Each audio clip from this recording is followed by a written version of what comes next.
Use protection when handling inks, as they are corrosive. Turn off and unplug the printer before handling any components. We will need scissors, a syringe, and a damper. First, we turn off the printer from the back.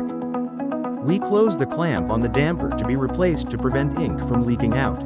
Next, we remove the tube, and if necessary, trim the minimum piece of the tube in case it was damaged when removing the previous damper.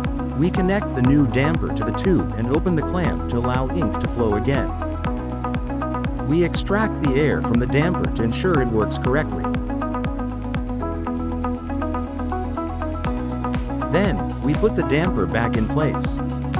The ink extracted during the process must be discarded.